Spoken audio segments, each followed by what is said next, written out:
for always tuning in, and thanks for listening via your radio, via the app, via the website, watching online. We appreciate everything that you do, and we'll not let you down. Now, let's continue to get you informed and, of course, educated. Right now, let's talk state of the nation. In security is our focus. Because right now I've got plenty and loads of questions. Thankfully, I have an expert on the show this morning that would try and provide answers to those questions. One of those questions is: should the Nigerian governors, especially from the northwest, north central, northeast, go ahead, approach the federal government to hire mercenaries to confront these unending attacks by bandits and terrorists and whatever name you want to call them? And is it that Nigeria does not have capable military that can fight terrorism headlong, which has been a serious issue over a decade now in the country? Now, why should government seek support from external agencies or external body? Why? Maybe we do need that support. Just maybe, because a number of Nigerians have been calling on the government to hire mercenaries to help end the insurgency following the unending killings of innocent civilians. Even soldiers, policemen are there as well in the middle. So you could name states like Borno, Niger, Kebbi, Zamfara, and Sokoto from the northwest, north central, north east as being victims of terrorism and banditry after a meeting with President Muhammadu Buhari at the State House last week, Friday.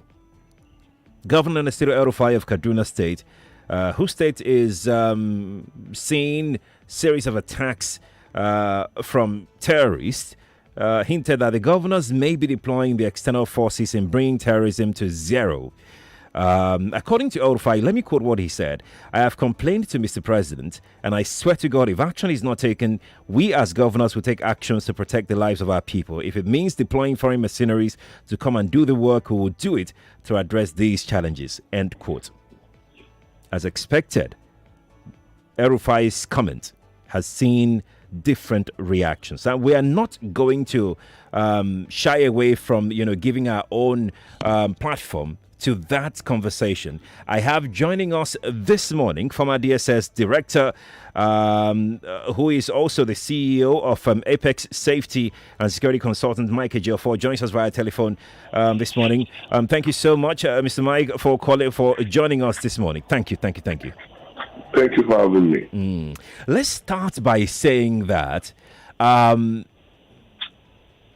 where do we stand in the fight against terrorism? Are we in good standing? Are we trying? Or have we shown that we are incapable of tackling terrorism in our nation?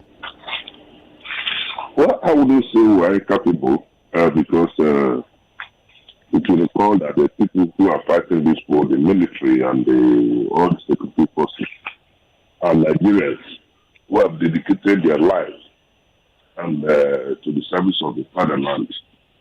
And I wouldn't think they want to fail in their chosen profession. But see, one thing we should realize is that terrorism is a global threat. It's not peculiar to Nigeria. But why we are worried is that the rising rate of insecurity in Nigeria, some of them are not global. We have our local challenges, which I believe can be solved with our local solutions, which is what we are not applying. And for the governor of Kaduna State to come out and say that he will, along with other governors, not hire mercenaries, that will show you the rate of frustration and desperation, with the concern to seeing how the matter could be resolved. I will not give a straight answer whether we should hire mercenaries or not.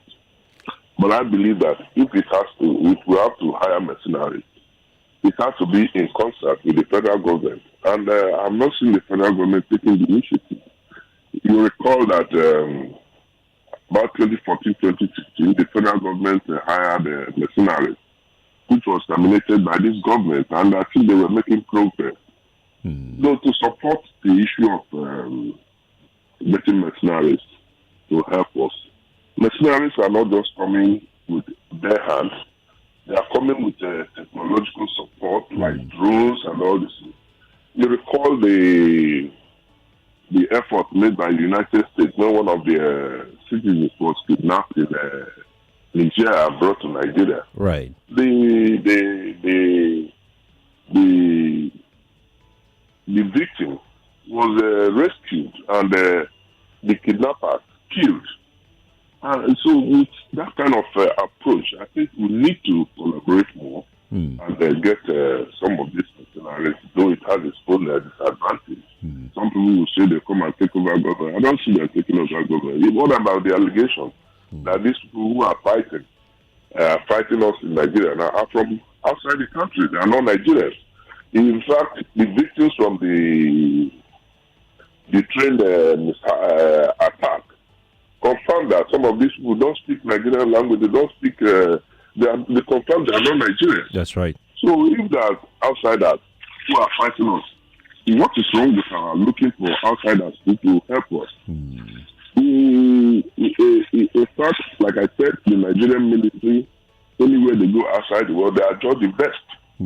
So why are we not succeeding now in our own problems? Why do you think so? Why do you think that we get laurels, medals outside when we go out, but when it's time to confront our own evils, we can't do it? It's because of the environment and the equipment in those areas. Nigerian military, they are very well trained, and but if you see, you will determine what you have in terms of all this. We have the military that is ill-equipped, underfunded, and we have sounded like broken records. Exactly. Every day we say the military is underfunded, the security forces are underfunded. So we should prioritize our security, collaborate more with international donors and other countries to see the more support we can get. You recall that the United States and some of these things, we were in the black book because of human rights abuses. That was also what gave rise to this the escalation of this crisis during the past PDP government. The United States, for instance, refused to sell arms to Nigeria because of human rights abuses, which was incurred during the military, the Lee agreement. And now, the measures have been relaxed somehow, which led to purchase of the Tucano, which have not all been supplied. And the Tucanos were given on a condition that should not be used to abuse human rights. Right. And ask, why do we get it if we cannot deploy immediately adequately until eventually the bandits or whatever they are called were classified and designated as terrorists? So my question is, since they have been so designated, why are we still waiting in going on the offensive on these people? I believe that we don't have, I'm not saying on authority because I've not done any audit of the military hardware, especially in terms of effective drones. Right. But I believe that if we have effective drones, we should be able to monitor when these people are taking off, because they move in hundreds in bikes. So when they move, if we have effective drones, I think the only reasonable thing to do is for them for the Air Force, our Air Force, to go out and get these people smoothed out and bomb. Mr. Mike, just to add to what you're saying and to ask this question, Governor Orufai, while speaking, said that the issue of the terrorists, former bandits, now terrorists, is not for lack of intelligence. That we have Exactly. intelligence as to where they are. We have intelligence as to how they move. Because, like you said, these people don't move in ones or twos; they move in hundreds. And he couldn't fathom why the security agencies can't go and confront them. You are an expert in this field. What do you think could possibly or remotely be responsible for this? Well, I think many reasons could be adduced. One is unsubstantiated allegation of the political will, lack of political will on part of government. And if you ask what is the lack of political will, they tell you the body language of the president and all that, which is neither here nor there. Then two, if you don't have the necessary deployment of technology, there's nothing you can do. If you go and confront these people, it means you are going there on suicide mission. And lives are being wasted. Both military is being attacked, civilians are being attacked, everywhere. So nobody is safe. I think what we should do, I think I have to, in fact, go on personal investigation to know. Because I know that I have some effective drones that can supply real data. But they supply all these things, you send proposals to government, let us try this. Either they don't reply you or it's not my personal problem. It's a national problem. That's right. Everybody is concerned that this war must come to an end because without development, without security, they can't be developed. And without development, there's no security. So in every sector of our economy, every political, social, economic, is grinding to a halt. And everybody must be concerned to see how this matter is resolved. If you're just joining us, you're welcome. Mike Ejiofor is former DSS director. He joins us via telephone this morning on the Morning Crossfire. You can watch on Facebook and on YouTube, Nigeria Info 99.3. And let's know what you think as well on our conversation this morning. We're looking at insecurity, state of the nation. Mr. Mike, let's focus squarely now on the train attack in Kaduna. As a security expert, when you heard that story and from what you've seen ever since that attack, what can you tell us? I mean, what is it that you can share as to what could have possibly happened, right from infiltration to whatever it is you can share with us? Because there have been quite a number of angles in the public space, and you're an expert. I like hearing from experts. What do you think could have happened before, during, and after that attack? Well, you see, I don't want to go to the intricacies of intelligence gathering.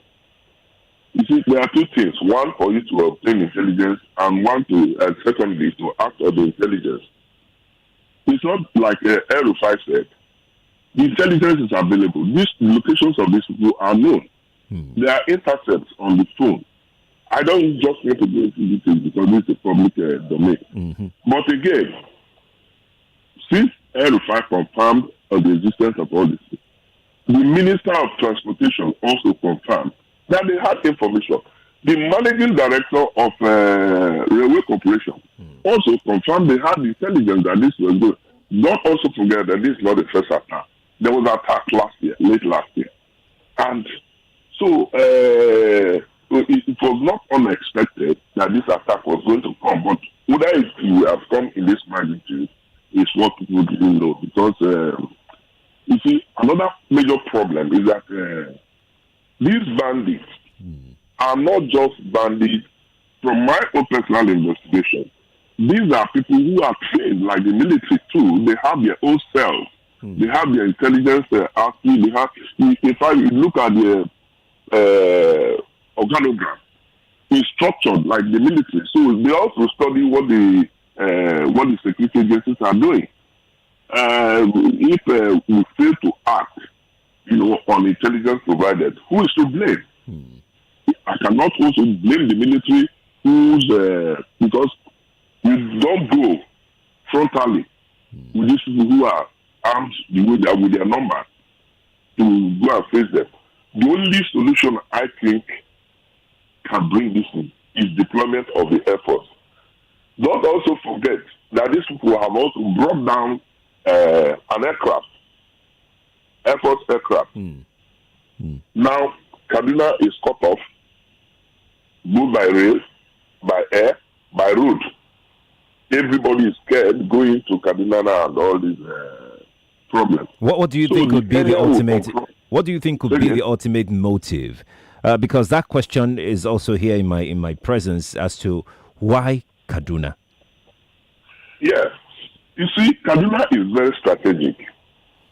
With all the military institutions around, you have Defense Academy, you have divisions there, you have so many strategic locations. Don't also forget that Kaduna was the capital of the northern region. Now, if these people succeed in taking over Kaduna or making the area ungovernable, it becomes easier for them to overrun other parts of the country. Now, you see, no part of the country is safe.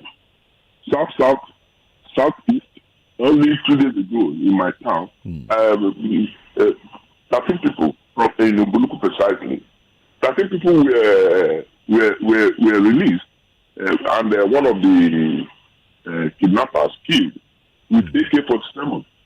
And he asked, how easy is it for these people to be operating freely? If we agree that they are strangers, they are not operating that way, then they have local collaborators, which is what we must also try to identify and bring the change.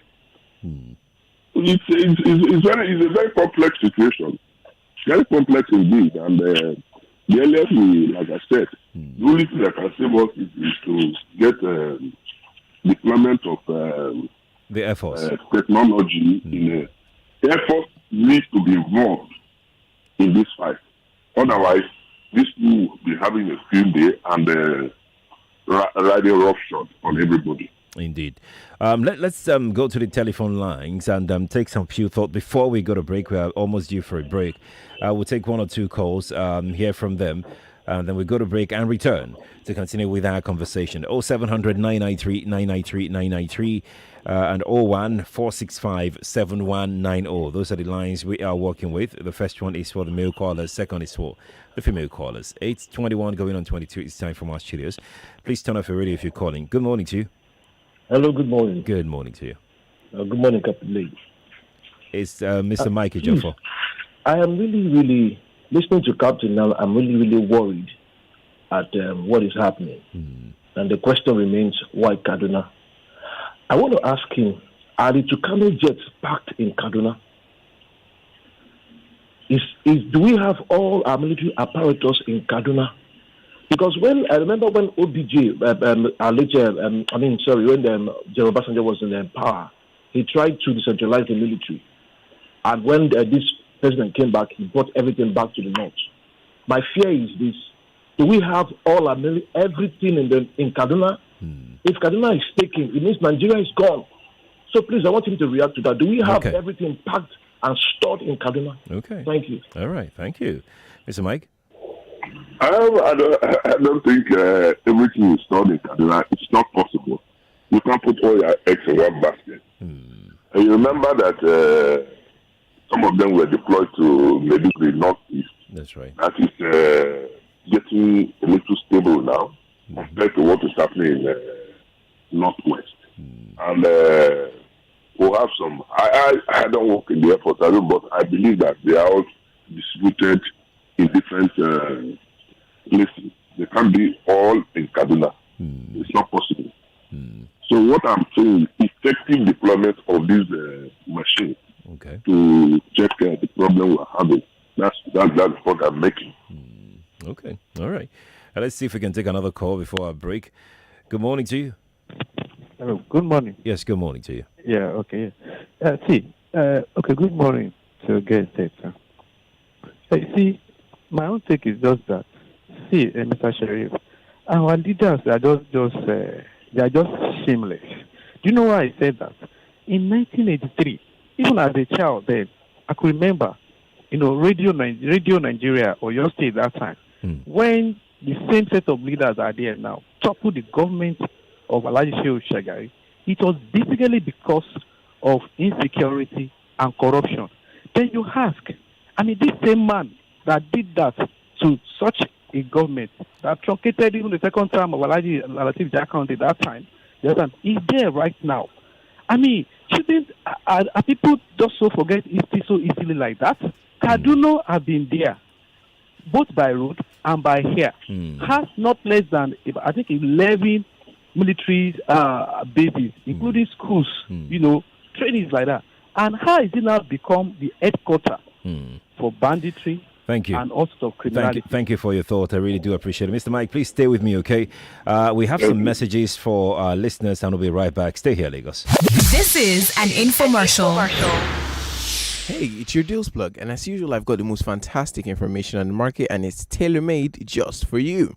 Vaccines save millions of lives each year. The development of safe and effective COVID-19 vaccines are a crucial step in helping us get back to doing more of the things we enjoy with the people we love. It is important to be vaccinated as soon as it's your turn, even if you already had COVID-19. Getting vaccinated is a safer way for you to develop immunity from COVID-19 than getting infected. To register for vaccination against COVID-19, log on to nphcda.vaccination.gov.ng. That is nphcda.vaccination.gov.ng. Vaccines save lives.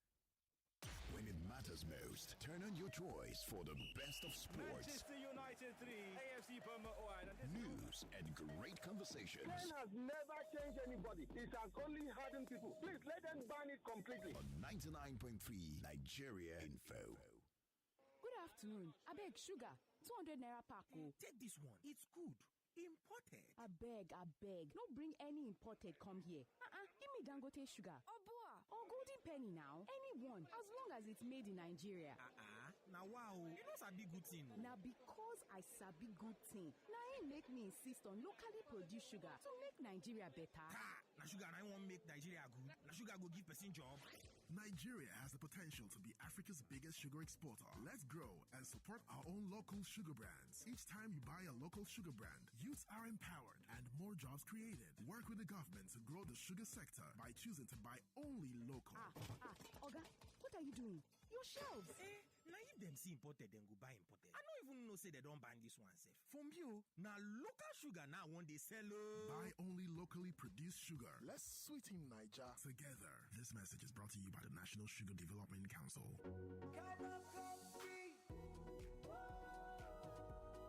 Taste it, love it. It's a beautiful day.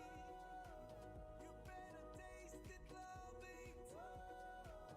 Enjoy the creamy coffee taste of Cowbell Coffee. Round the clock, it's really delicious. Taste it and you'll love it. Cowbell Coffee. Taste the creamy side of coffee. Now available in multi-pack pouches at 750 naira only.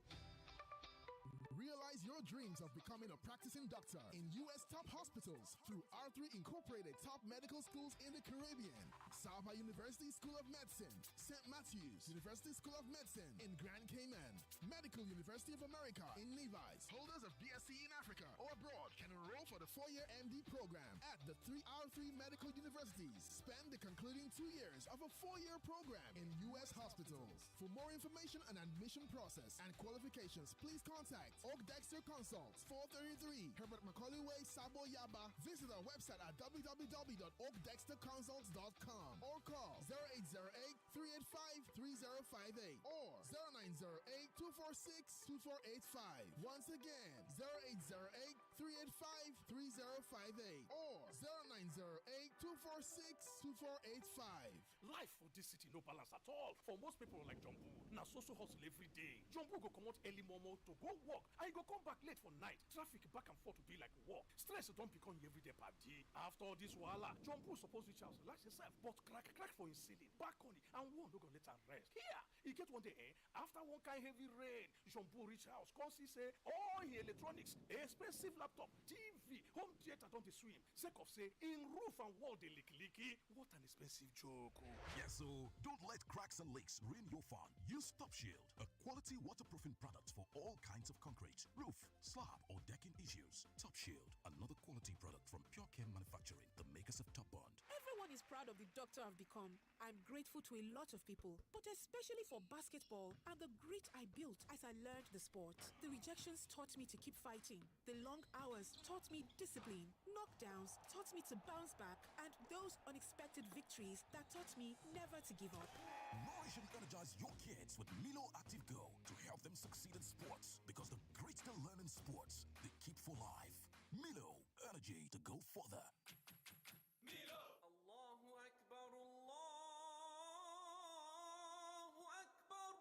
It's the season of light. It begins and ends with the appearance of the crescent moon. The light. Fast from dawn to sunset. Righteous minds. Noble acts. Ordained fast of Ramadan. Muslims and Muslimas all over the world. The light.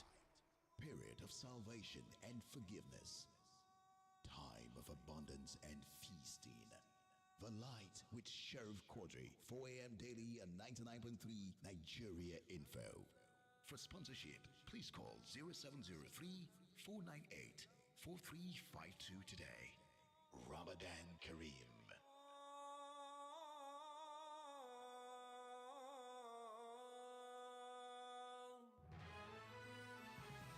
You are listening to your number one station for talk. Your number one station for talk. 99.3 Nigeria Info.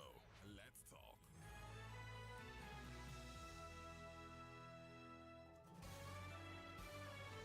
This is Morning Crossfire on 99.3 Nigeria Info. The nation's number one talk station, 99.3 Nigeria Info. Good morning to you. If you're just tuning in, welcome to the last half of the Morning Crossfire. I'm Sheriff Quadry. Nice to know that you are there. I have Mike Ejiofor, former DSS director, on the show this morning, and we are looking at state of the nation, insecurity to be very, very specific. We had a very good conversation this morning, the first part of the show. You can join and watch live on Facebook and on YouTube. Nigeria Info 99.3 is how you can watch us on Facebook and on YouTube. Nigeria Info 99.3. Mr. Mike, thank you again for joining us this morning on the show. Thank you. I think we can expand this conversation to now we're saying Kaduna. Kaduna is northwest. We have north central, we have northeast, as you said earlier, that at least the situation there is just a bit under control. But do you see what happened in the northeast happen again in the northwest and north central, if care is not taken, that is? Well, if care is not taken, it's most likely to resurface. But I think all efforts should be concentrated on the north west now, because I think it was the heat that was turned on to the northeast that drove them up to this area, and where they established their own area of operation. Now concentrating on kidnapping, blowing of, like in the northeast, they were just busy kidnapping people, collecting money. But this one destroyed critical infrastructure. This real cause for concern. Blowing up trains, attacking the airport, shooting down aircraft. It's gone beyond what we thought was actually happening. And that is why these bandits need to be profiled, because the precision in which they use, in terms of arms management and all this, shows that they must have been infiltrated either by serving serving military people, or there's a connivance with retired people. These are possibilities, which I think the government needs to look at very critically and establish a link, because one is scared, having been in this field for a very long time. The precision with which they shoot and operate or undetected becomes very, very disturbing, even though there are details on their activities from the intelligence services. We need to also just assist. All the agencies are operating under very difficult conditions in terms of. You see, why we are worried, why everybody is talking about security, is that without security there won't be any meaningful development. That's you right. look at our politics, look at the economy. Then no one is doing well. No part of the country, in terms of social, economic, political, is doing well. So security should not be singled out. Would you But why would we you are worried say that would if you we don't have security, we will not go to any place. would you say we are currently in a state of war? It couldn't have been said better. We are in a state of war, and it requires very urgent and decisive action to see that this is brought to an end. Don't also forget that very soon campaigns will start, and these people will be ready tools in the hands of politicians. Apart from the fact that majority of our security challenges are generated by politicians. So I want to also use this opportunity to appeal to our politicians who make inflammatory statements, not thinking of what to say, the consequences of what they say, to tread softly, because this country belongs to all of us. If this country is dismantled, I don't think the politicians will have anybody to govern or campaign to. So that's why they should be very careful in their utterances, which are capable of claiming passions in the country. Now that we're talking about insurgency, terrorism, very soon, Quadry and all the allied political crises will join. And it becomes a very complex matter on our side. Wow. So I'm worried. I'm very, very worried on the trend that's going on. I'm glad that you went into you came to the south, because that's my next question. I was going to ask you that we should further expand our conversation this morning. This entire thing started from the north east and now northwest, north central. North Central is very close to the South. What should the South do? What should the government of the South do? What should the federal government do in making sure that whatever it is that is happening, it's not that it's not been happening in the South anyways, if we're being honest, but then to stop it from degenerating to that level, what can be done? You see, what is happening apart from all these bandits that are operating in the south, especially in the southwest. You know that those states, for instance. Yes. The government established Amoteco. That's right. And that helped in checking the activities of these bandits. But my worry is not about bandits. It's not that it's not worrying though about bandits in the south. But my problem is the political problems in the south. You have agitations in the southwest, you have agitations in the southeast. These are political problems that require political solutions. And don't also forget that these agitations will even come up more during these electionary campaigns, especially if the political parties, especially two major political parties, APC and PDP, right, if they don't handle their primaries very well, I see a situation where the desperate politicians who feel that they must get power by all means will decamp. And once they decamp, you have also allying security challenges coming up with it. So I think our politicians should think about the country. For me, as far as I'm concerned, politics is about service to the nation. But if you kill the people we are going to serve, is there any country left for you to govern? So I think the most important thing I suggest is that politicians should think more of the country, not of themselves, especially in handling of their primaries, which is likely to generate a lot of conflict. Right. And the main election, right, the campaigns.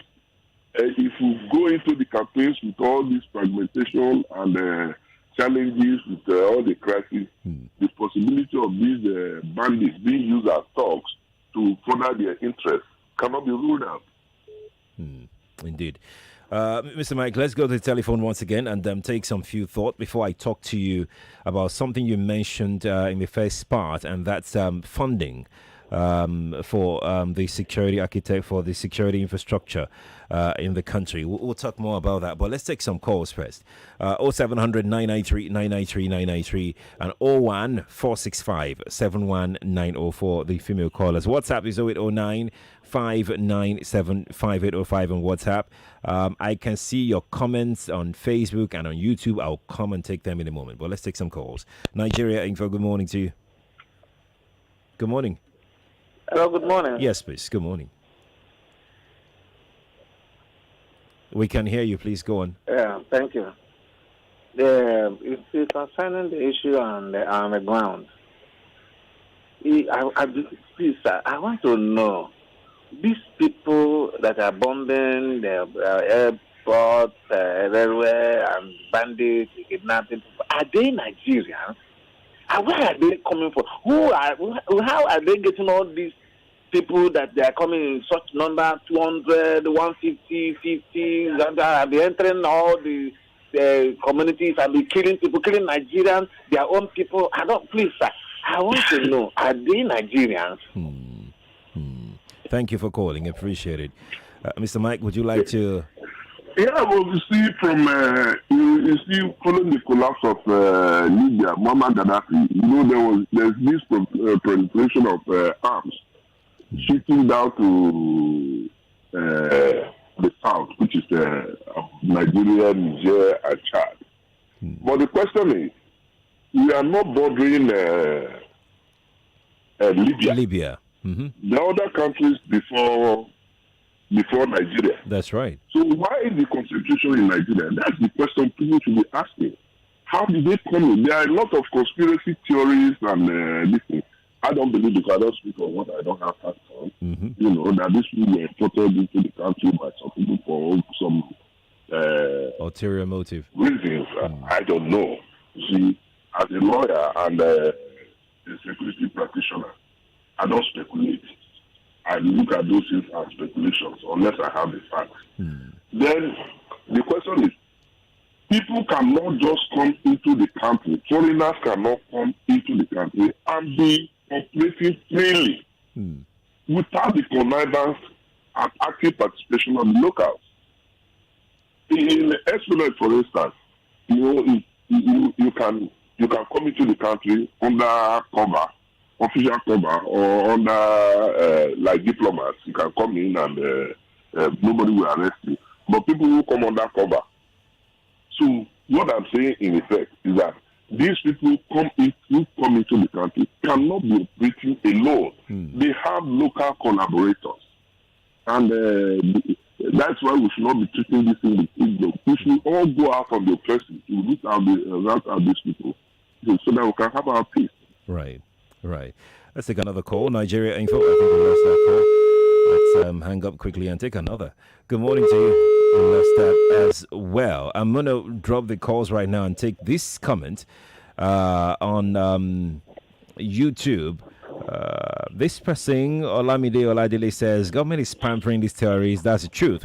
Military is not underpaid. Some generals are eating the funds. And that will segue into the question I said I was going to ask you about funding. There's been this allegation of corruption even in the military. Do you think that is a possibility, Mr. Mike? And if that is so, how inimical could this be towards the fight against insurgency? You know why I laugh? Why? It's laughing because when people take security agencies in isolation, what of inflation of contract? I'm not justifying it. Yeah. But there is corruption everywhere in the country. We must admit that. Now, let me give you a typical scenario. Budget is made for the military. Yeah. If you see the humongous amount they say they approve for the security. Now the question is, what percentage of this budgeted amount is released? What percentage is there for capital and recurrent? Most of them, over 70%, are on recurrent, payment of salary. And I also laugh when people say the people are eating other people's salary. Like one government official said the other day that PDP was taking the people's salaries and eating. Yes. And I asked, has it stopped now? If it was, has it stopped now? The answer is no. And now the people who are supposed to carry out oversight, the National Assembly, who are supposed to carry out oversight on this budget, also want their accounts to be briefed before they give the little approval they give. And down the line, the one that is approved, the leadership of the various security agencies too also want to get their own. I'm not. It's the question that man asked is very, or his observation is very correct. There's corruption, there's diversion of funds. You can see, I think it was in Zamfara where we saw one man who was a general with 650 million naira cash. How do you explain that, for God's sake? And what happened to the man? Has he been jailed? Or what eventually happened? There is this protection, there is this vicious circle of people protecting other people because of corruption. So, I think we need to take very drastic action to fight corruption in this country. People steal what they don't need. And that's my worry. That's my anger. All this massive blind acquisition of wealth, what are you doing with it? What are you doing at the detriment of the people? And you are happy seeing your people dying, and you are enjoying the loot from the country. Now, back to the issue of the way. Right. The man said, the minister said, he was asking for approval for 3.4 billion. Right. To buy equipment. Now the government has come out to say that the company awarded that contract does not have the capacity to deal with it. A company's turnover that is less than its formula, you are awarding 3.7 billion. So the issue of corruption too cannot be ruled out. And but again, I think we would have done something, or look for another company that has the capacity instead of keeping quiet. Right. And now we are here. Crossroad, and nobody knows how long this is or when there's going to be the next attack. So it's quite unfortunate and very sad indeed. Talking about the next attack, Mr. Mike, I like the fact that I have you on the show today because I have these tons of questions. Because I am particularly concerned, and I'm speaking now not as your interviewer, but as a Nigerian. I'm particularly concerned at the way we handle intelligence in Nigeria because you find some stories in the media that are not supposed to be in the media. For instance, there is this story this morning, a very typical example, and it's not the first and it won't be the last, of imminent attack in Abuja, where soldiers are now being deployed to some. Please tell us whether I am overreacting, whether it's a normal thing to put out there to say that, okay, we put soldiers here because we hear that there's going to be an attack or something. Or it could be like some sort of warning to these assailants themselves to not approach. What to what end really? Please educate me. You see, the problem is that's mishandling of intelligence.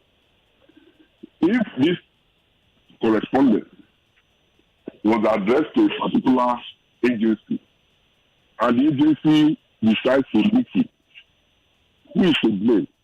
The duty of the SSS is very rare occasion.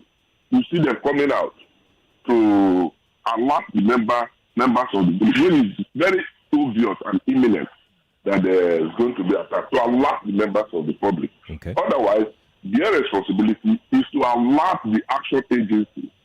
But how does the action agency, not only the action agency, even the executive, there are some, I'll give you an example. Yes, please. I was Assistant Director of Special Operations between 1996 and 1998 in Abuja here. Now, all the security reports submitted to government were stockpiled in the CSO's office, CSO to the president. It never got to the president. Wow. So you see that some of these things for political and some other extraneous reasons, the intelligence meant for the president doesn't get to him. And people sit down on it. So who is to blame? That's why I'm happy that Europa came out to say that we have intelligence. There are intercepts on all these people, their discussions, their plans, and all this.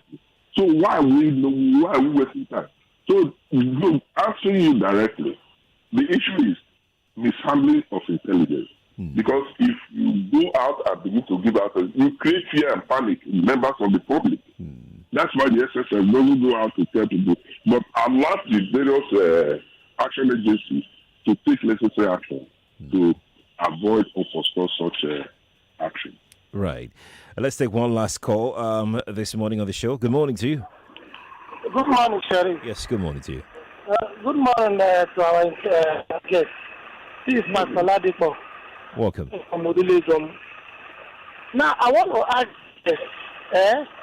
If we have machinery for election and now there are constitution problems, now we are still thinking of bringing machineries again to come and stop this insurgence.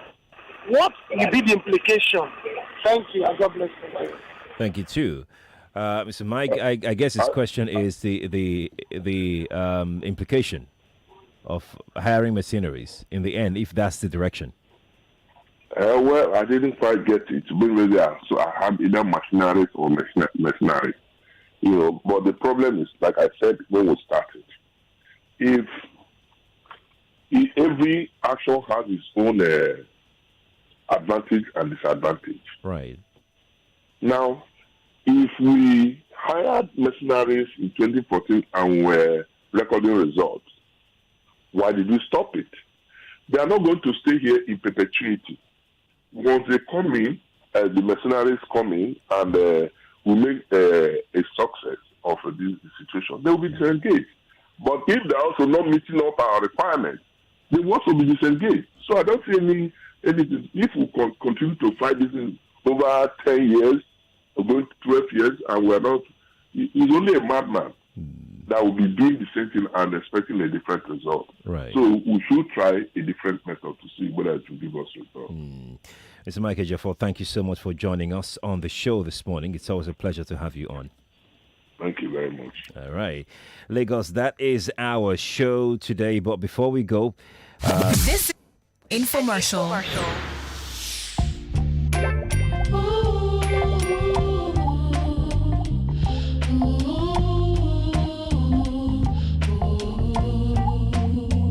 I'm a little wiser, baby. yeah. So before we go, let me quickly inform us that very quickly that Praise Jam is on, and you should be ready to be a part of Praise Jam. It's going down Easter Monday. That's April 18. Easter Monday, April 18. You can get your ticket here at Cool FM office, here at Nigeria Info office on Etimiyang 267. Etimiyang. You can also go to Aria Ticket. Aria is spelled with double Y. AriaTickets.com to go get your ticket as well. It's going down at Eco Convention Center, where you have big names in the gospel music industry that are performing on the day. You can get your ticket for as low as 3,000 if you book online. If you book online, you can go get your ticket at ariatickets.com.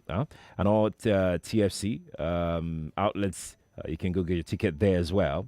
So be a part of this celebration of life. It's a resurrection.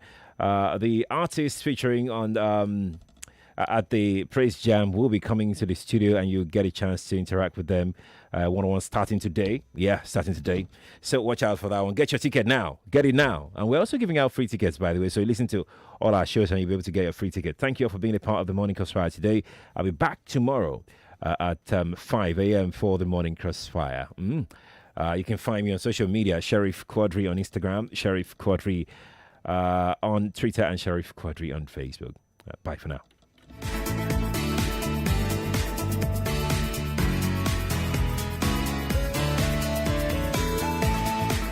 99.3 Nigeria Info. We are more than just radio. Subscribe to our YouTube channel at Nigeria Info FM. Check us out on Facebook at Nigeria Info 99.3. Follow us on Twitter at Nigeria Info FM and on Instagram at Nigeria Info FM Lagos for live updates as it happens. 99.3 Nigeria.